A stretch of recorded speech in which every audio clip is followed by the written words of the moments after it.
Everyone, welcome to our YouTube channel. आज आपण standard 7th मधील chapter number 9 direct proportion and inverse proportion मधील practice set number 38 sort out करणार आहोत. So त्यापूर्वी इन्व्हर्स प्रपोर्शन म्हणजे काय हा बेसिक कन्सेप्ट आपण समजावून घेऊया. सो इन्व्हर्स प्रपोर्शन हा कन्सेप्ट आपण एक्झाम्पल थ्रू समजावून घेऊया. If 5 workers take 14 days to complete their work.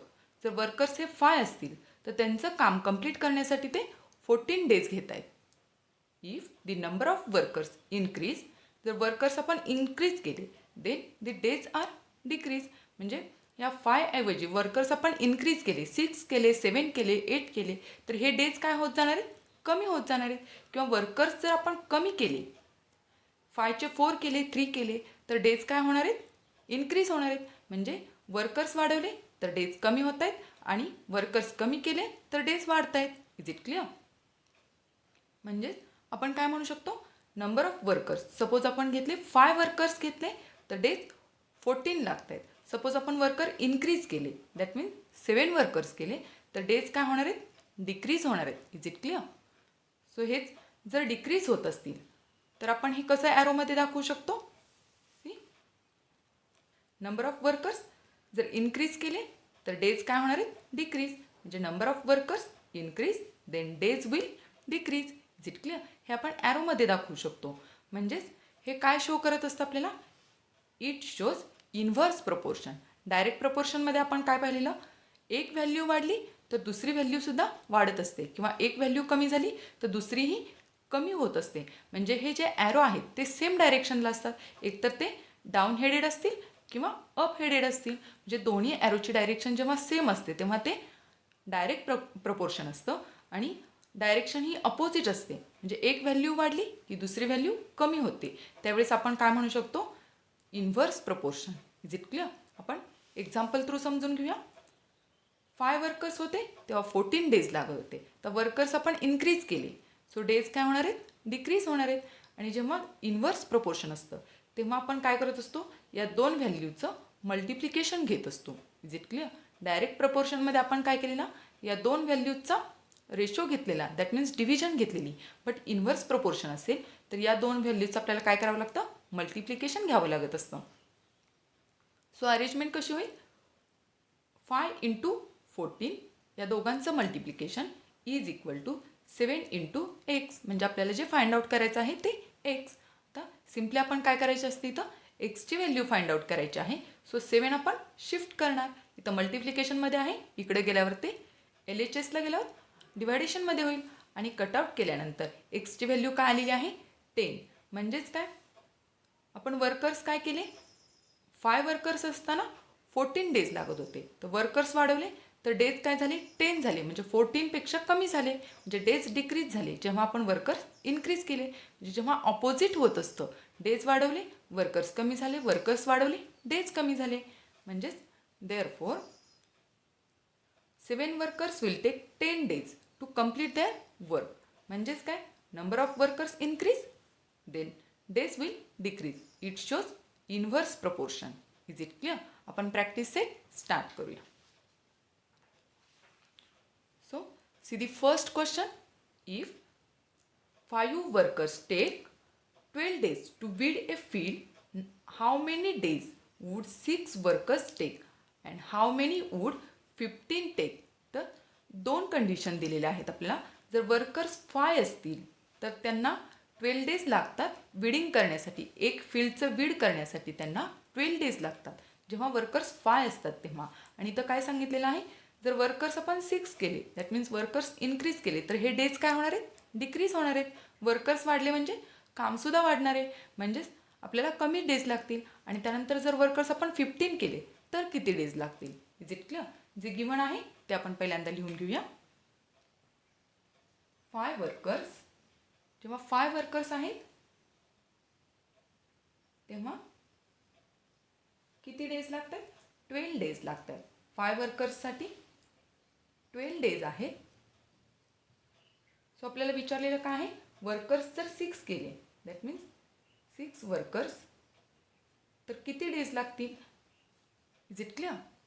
So x जर आपण कन्सिडर केलं एक्स डेज आणि अजून एक कंडिशन आहे, अजून 15 वर्कर्स केले, 15 वर्कर्स केले तर किती डेज लागतील. सो याला आपण वाय कन्सिडर करूया. Is it clear. सो इथं जर आपण ऑब्झर्व केलं तर काय झालेलं आहे, वर्कर्स वाढवले तर 5चे 6 केले, त्यानंतर 6चे 15 केले, म्हणजे वर्कर्स इन्क्रीज केले तर डेज काय होणार आहेत, डिक्रीज होणार आहेत. Is it clear. म्हणजेच हे काय आहे, इन्व्हर्स प्रपोर्शन आहे. म्हणजे हा ॲरो काय शो करतोय, नंबर ऑफ वर्कर्स. जर आपण वर्कर्स इन्क्रीज केले दॅट मीन्स डेज काय होणार आहेत, डेज डिक्रीज होणार आहेत. म्हणजेच it shows inverse proportion. It shows inverse proportion. So 2 condition आहेत. सो आपण 2 पार्टमध्ये घेऊया. सपोज केस 1, केस 1मध्ये आणि केस 2मध्ये 15 वर्कर्स केलेले आहेत आणि केस 1मध्ये 6 वर्कर्स केलेले आहेत. सो आपण 2 पार्टमध्ये करूया. सो केस 1मध्ये आपल्याला काय सांगितलेलं आहे, 6 वर्कर्स आहेत तर डेज किती लागतील, आणि केस 2मध्ये सांगितलेलं आहे 15 वर्कर्स आहेत तर डेज किती लागतील. सो आपण काय करणार, 5 वर्कर्सला 12 डेज.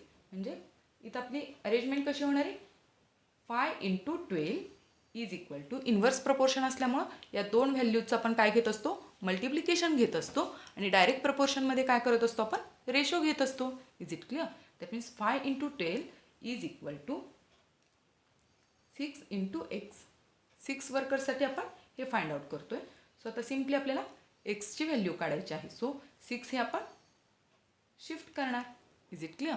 म्हणजेच 5 × 12 अपॉन 6. तर 6ने आपण कट करू शकतो.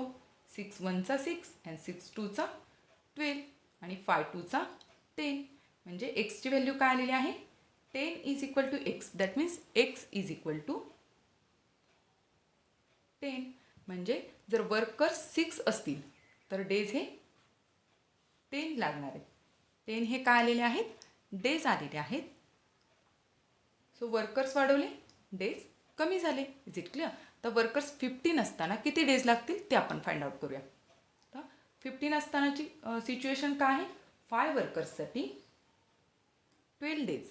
सो 5 × 12 इज इक्वल टू 15साठी आपण 15साठी किती डेज लागतील हे आपण वायने डिनोट केलेलं आहे. So Y.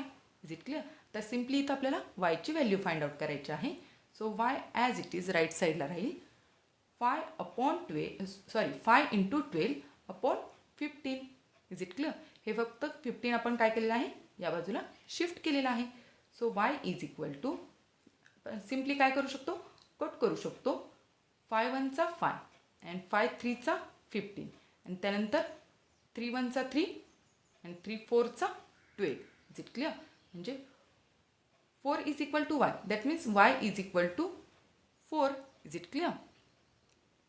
म्हणजे जेव्हा 15 वर्कर्स असतील तेव्हा फक्त 4 डेजच लागणार आहेत. Is it clear. 4 days only. So we can write.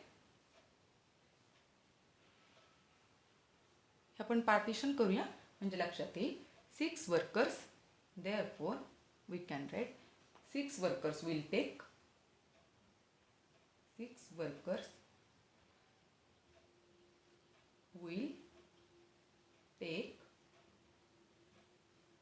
10 days. 6 वर्कर्सनी 10 डेजमध्ये ते काम करतील विडिंगचं 10 days and 15 workers will take only 4 days. Only 4 days to weed a field. To weed a field. Is it clear? Then next example, second one. See the example. Mohan Rao took 10 days to finish a book, reading 40 pages every day. How many pages must he read in a day to finish it in 8 days? म्हणजे मोहनराव हे 10 days मध्ये finish book करायचं असेल तर त्यांना 40 days per day वाचावे लागत आहेत. Is it clear? तर त्यांनी कंडिशन काय आहे, how many pages must he read, तर त्यांना किती पेजेस एका दिवसाला वाचावे लागतील, तेव्हा त्यांना ते 8 डेजमध्ये ते बुक कंप्लीट होईल. म्हणजे पहिले 10 डेज लागत होते बुक कंप्लीट करण्यासाठी, आता डेज हे आपल्याला कमी करायचे आहेत. सो पेजेस आपल्याला एका दिवसाला जेवढे पेजेस वाचत होते त्यापेक्षाही पेजेस आपल्याला रिडिंगचे वाढवावे लागणार आहेत. Is it clear? सो जे गिव्हन आहे ते सुरुवातीला आपण लिहून घेऊया. 10 डेजमध्ये कंप्लीट करण्यासाठी 40 पेजेस पर डे रीड करावे लागतात. 40 पेजेस पर डे, रोज आपल्याला 40 पेजेस रीड करावे लागतील. सो डेज जर आपण डिक्रीज केले, दॅट मीन्स 8 केले,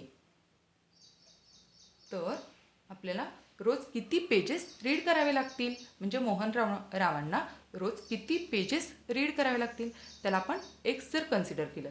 इथं जर आपण ऑब्झर्व केलं तर काय आहे, हे डेज काय केलेले आहेत, डिक्रीज केलेले आहेत. सो आपल्याला रीडिंगचे पेजेस काय करावे लागणार आहेत, इन्क्रीज करावे लागणार आहेत. Is it clear? That means we can write days decrease. Days जर आपण डिक्रीज केले तर नंबर ऑफ पेजेस काय करावे लागणार आहे, नंबर ऑफ पेजेस इन्क्रीज. जे रोजचे पेजेस वाचावे लागणार आहेत ते जादा वाचावे लागणार आहेत. Is it clear? म्हणजे ॲरो हे ऑपोजिट डायरेक्शनला आहेत, म्हणजे it shows inverse proportion. It shows inverse proportion. आणि इन्व्हर्स प्रपोर्शन असले की आपण मल्टिप्लिकेशन घेत असतो या दोन व्हॅल्यूजचा. So we can write 10 into 40 is equal to 8 into x. Is it clear? तर सिम्पली आपल्याला एक्सची व्हॅल्यू फाइंड आउट करायची आहे. So x as it is, हे जे 8 आहे ते आपण शिफ्ट करूया 10 into 40 आणि मल्टिप्लिकेशन आहे, सो शिफ्ट झालं की ते काय होणार आहे, डिव्हायडेशनला येईल. सो आपण सिम्पली कट करू शकतो. 8 1 चा 8 and 8 5 चा 40 आणि 10 5 चा 50. So 50 is equal to x, that means x is equal to 50. म्हणजे त्यांना रोज 50 पेजेस रीड करावे लागणार आहे, तरच ते बुक त्यांना 8 डेजमध्ये कंप्लीट करता येईल. Is it clear? हे 50 काय आलेले आहेत, पेजेस पर डे. पर डेला त्यांना 50 पेजेस रीड करावे लागतील. Is it clear? So we can write therefore Mohanrao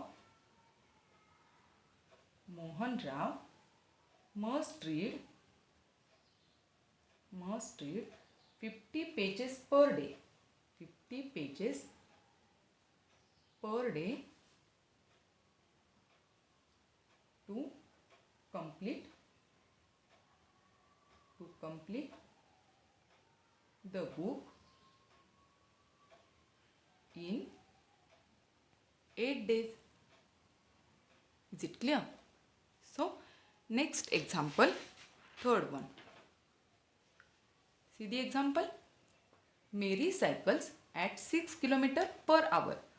How long will she take to reach her aunt's house, which is 12 km away? If she cycles at a speed of 4 km per hour, how long would she take? म्हणजेच काय, मेरीचं सायकलचं speed काय आहे, 6 kilometre per आवर, म्हणजे एका तासाला ती 6 kilometre अंतर cover करते आहे आणि तिला आंटच्या घराजवळ जायचं आहे, आंटच्या घराला पोहोचायचं आहे. सो ते जे डिस्टन्स आहे ते किती दिलेलं आहे, 12 kilometre.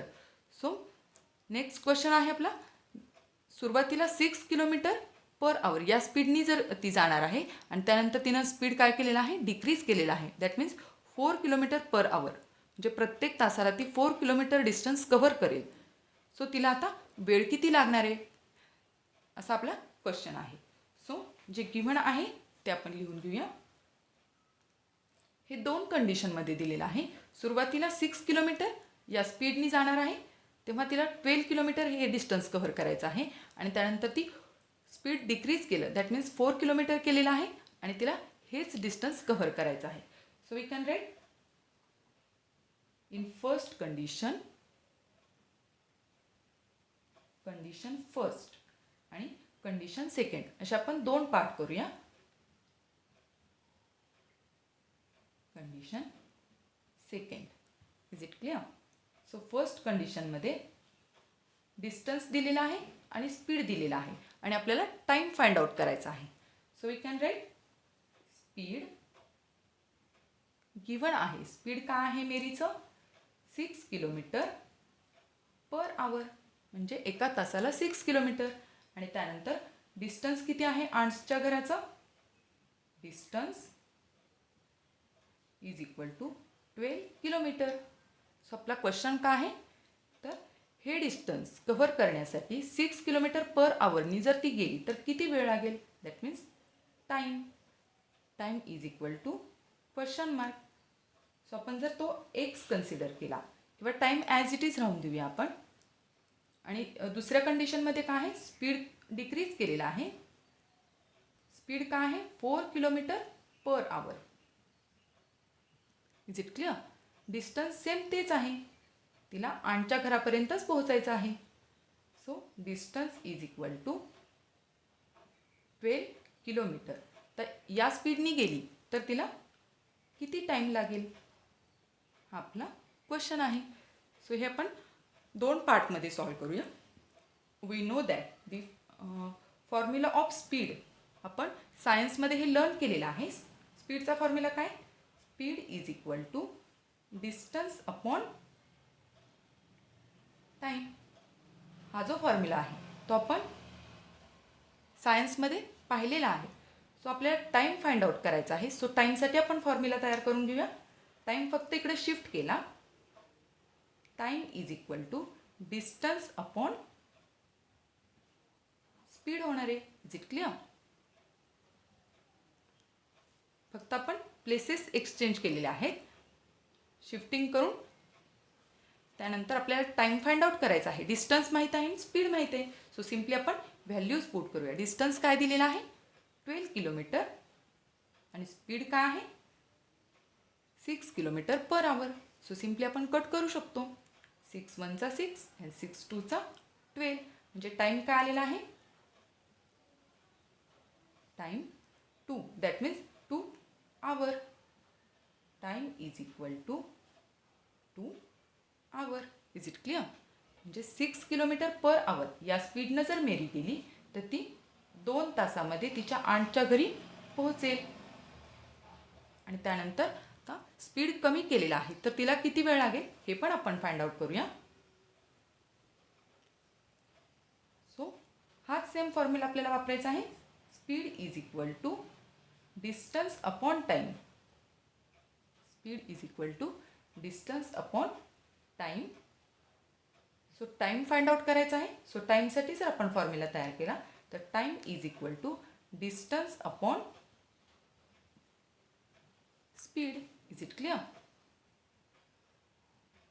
So simply values put करूया. डिस्टन्स काय आहे? 12 किलोमीटरच आहे.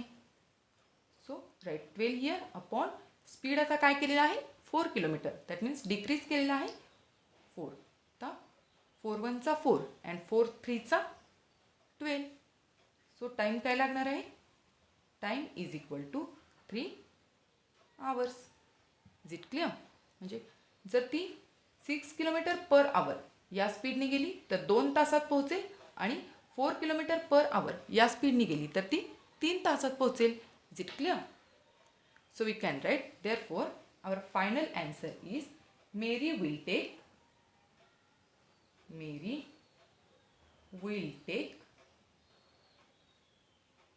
2 hours. 2 hours at the speed. कोणत्या स्पीडनी 2 hours लागणार आहेत? 6 kilometre per our. Speed 6 kilometre per our and 3 hours at this speed 4 kilometer per hour. Is it clear? To complete 12 kilometer distance. Is it clear? So next question, fourth one. See the question. The stock of grain in a government warehouse lasts 30 days for 4,000 people. And how many days will it last for 6,000 people? म्हणजे जो गव्हर्नमेंटचा जो अन्नधान्य साठा आहे तो 30 डेजसाठी पुरतो. जर लोक किती असतील? 4,000 असतील. जर लोक इन्क्रीज केली, दॅट मीन्स लोक जर इन्क्रीज केली तर हा धान्यसाठा हा कमी दिवसांसाठीच पुरणार आहे. Is it clear? म्हणजे हे काय आहे? इन्व्हर्स प्रपोर्शन आहे. म्हणजे लोक वाढवली की धान्यसाठा काय होणार आहे? कमी होणार आहे. Is it clear? So given आहे ते आपण सुरुवातीला लिहून घेऊया. 30 डेज हे फॉर 4,000 पीपल. 4,000 पीपलसाठी हा जो गव्हर्नमेंट वेअरहाऊस आहे तो 30 डेजसाठी पुरतो. 4,000 पीपल. तर आपला क्वेश्चन आहे की किती डेज लागतील जर लोक ही किती केली? फॉर 6,000 पीपल जर केले तर किती डेजमध्ये तो अन्नधान्य साठा पुरेल? किती डेजसाठी पुरेल? सो ही व्हॅल्यू आपल्याला फाइंड आउट करायची आहे. सो इथं जर आपण ऑब्झर्व केलं तर काय झालेलं आहे? एक व्हॅल्यू इन्क्रीज केली आपण, तर दुसरी व्हॅल्यू काय झालेली आहे? डिक्रीज झालेली आहे. म्हणजे नंबर ऑफ पीपल इन्क्रीज केली, लोक वाढवली. सो नंबर ऑफ पीपल हे इन्क्रीज केलेले आहेत. नंबर ऑफ पीपल हे इन्क्रीज केलेले आहेत. आणि त्यावेळी काय होणार आहे? तो जो अन्नधान्य साठा आहे तो काय होणार आहे? कमी दिवसांसाठी पुरणार आहे. सो डेज काय होणार आहे? डेज डिक्रीज होणार आहेत. So it shows inverse proportion. Is it clear? So we can write it shows inverse proportion. So inverse प्रपोर्शनमध्ये आपण अरेंजमेंट मल्टिप्लिकेशनमध्ये घेत असतो. सो आपले अरेंजमेंट काय होईल? 30 × 4,000 is equal to x × 6,000. Is it clear? So आता एक्सची व्हॅल्यू आपल्याला सिम्पली फाइंड आउट करायची आहे. हे 6,000 मल्टिप्लिकेशनमध्ये आहेत, ते इकडे जर गेले तर डिवायडेशनमध्ये होतील. So LHS as it is upon 6,000. Is it clear? तर सिम्पली काय होईल? या झिरोला हा झिरो कट, या झिरोला हा आणि याला हा कट. म्हणजे आपलं काय राहणार आहे? 30 × 4 upon 6 is equal to x. आता आपण 6नी पण कट करू शकतो. 6 1 चा 6 आणि 6 5 चा 30. सो 4 5 चा 20 म्हणजे 20 is equal to x. That means एक्सची व्हॅल्यू काय आलेली आहे? X is equal to 20 days. X is equal to 20 days. म्हणजे जर 6,000 पीपल केले तर तो जो अन्नधान्य साठा आहे तो फक्त 20 डेजसाठीच पुरणार आहे. Is it clear? So we can write therefore the stock of grain